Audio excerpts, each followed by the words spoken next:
Hey guys, welcome back. Yuri here. Another episode of Ask Yuri, and I have a little bit of a longer question today that has to deal with gaining weight as you age and things you can do to prevent that and overcome it. Okay, so I'm going to read you the question. Buckle down. Here we go. Yuri, I'm a big fan of your videos and instructions on your websites. You do an incredible job with what seems to be a lot of different responsibilities in your life. Thank you. My question to you refers to age as a factor in getting fit. I'm 58 years old and I've never been very active. When I was younger, I could eat anything and stay very skinny, mostly with food that was not very healthy. So I think a lot of people can relate to that. However, in my 40s, I gradually began to put on weights, mostly around the stomach and upper thighs.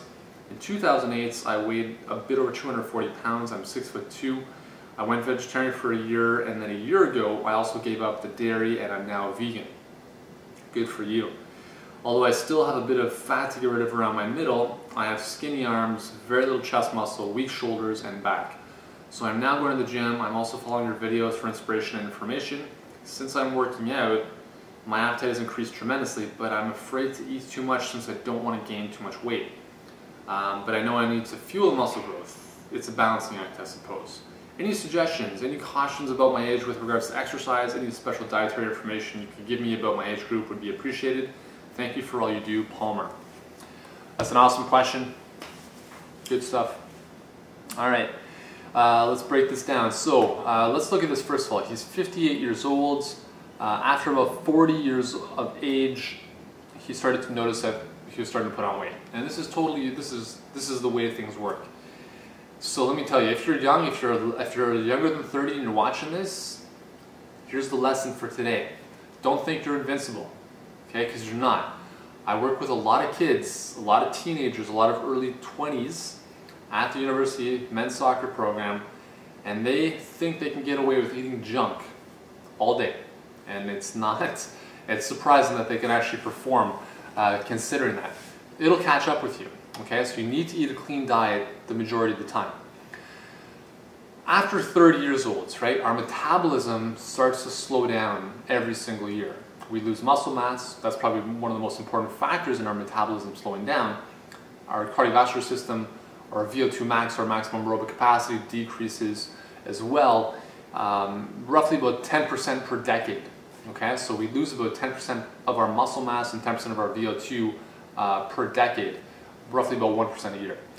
So we need to do things to prevent the decline or kind of delay the decline, right? It's not that we're going to stop it, but we have to do what we can to minimize it. First thing you want to do is strength training is so important, okay? Palmer, you mentioned that you have a bit of fat around your fat around your stomach to get rid of. You have skinny arms and not much kind of upper body muscle. The thing, you can also look at your parents, right? Look at your parents, see if you take on one of their body types, right? You can look at, do they have skinnier arms, skinnier upper body? Most likely there's a genetic makeup that you've taken on as well. So you kind of look at what you're working with, and then you have an idea of some of the stuff you need to overcome. Not to say that it can't be done, but just kind of look at, I guess, the mold that you're working with to begin with. Strength training is so important. I think this is very, very important for people to understand, especially for older people. There's a move, I don't know if it still exists, but I remember when I was in school, almost 10 years ago now, which is crazy, a lot of the talk for kind of active living with the elderly was about aerobic exercise, right? Aerobic exercise, making sure you're getting your aerobic exercise, and that's great. But what happens if you're 60 years old or 75 or 90 and you can't sit up out of your chair? Right? If you're sitting on the couch like I am and you can't get out of your chair, that's a big problem, and that has nothing to do with your cardiovascular fitness. That's all about strength. Okay, so if you have strong legs, you're going to be able to get out of your chair. If you have strong legs because of strength training and weight training over decades, that's also going to mean that you have more muscle, which means that your metabolism is going to be higher relative to what it would have been if you weren't doing any strength training. So the key is you need to build muscle. It's so important for anybody looking to lose weight, whether that's, again, you can't spot reduce, right? You can't just do abdominal crunches to lose abdominals. That doesn't work. You need to engage in full body strength training movements that get all of your muscles going, right? The more muscles you engage, the more calories you burn during exercise, but the key is you want to build your entire body. You want to build the muscle of your entire body, because the more muscle you have, the more calories you burn. Muscle feeds on fat, muscle feeds on calories, and fat stores the most calories. So it's very, very important to build your muscles. Body weight exercises, strength training exercises, and anything you can do to stress your muscles to get them stronger is very important. So I know, the other thing Palmer's mentioning here is that as he's starting to work out, his appetite increases, and that's totally normal, because again, your metabolism is increasing, so you need to fuel your muscles with more calories now, right? A bodybuilder, someone who weighs 250 pounds of solid muscle, has very different caloric needs than somebody who's my weight, right? So the more mass you have, the more muscle mass, the more calories, good calories you need to fuel that muscle, okay? So don't worry about that. I mean, just make sure that you're keeping things in check. You're not going out to McDonald's and eating there every single day. You're eating a healthy diet as much as possible, and you won't run into problems. But remember, the diet is probably the most important thing when it comes to losing weight. So it gets tougher as you age to lose weight because of the hormonal changes and the slowing of metabolism and the loss of muscle mass. So you need to really be a little bit more diligent with your diet as you get older, especially if you want to see your abdominals and you want to lose belly fat, because for men that's the last place it's going to leave, right? It's going to leave upper body first, and then it's going to kind of get rid of the body's going to get rid of the belly fat and the hip fat last, and that's just based on a hormonal makeup that men have. That's the way it is. So diet is key.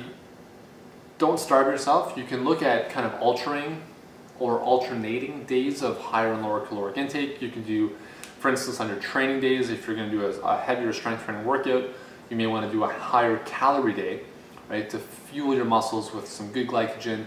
The next day you could do a very light caloric intake. The day after that you could even do a slight fasting day, right? This is all going to this is kind of going over into more detail that I want to go into, but you don't always want to have the same kind of caloric intake. Some days are higher, some days lower, some days you can even throw in a little fast, and all that's going to help you burn fat. There's all sorts of reasons outside of the context of this video that kind of bring that about, but something to consider. So hopefully that's answered your question. I think we answered it somewhere in there. Yeah, I mean, if you want more detailed, in-depth information on this, what I recommend for anyone wanting to lose belly fat is go to myfitteryou.com/abs. The website is right here.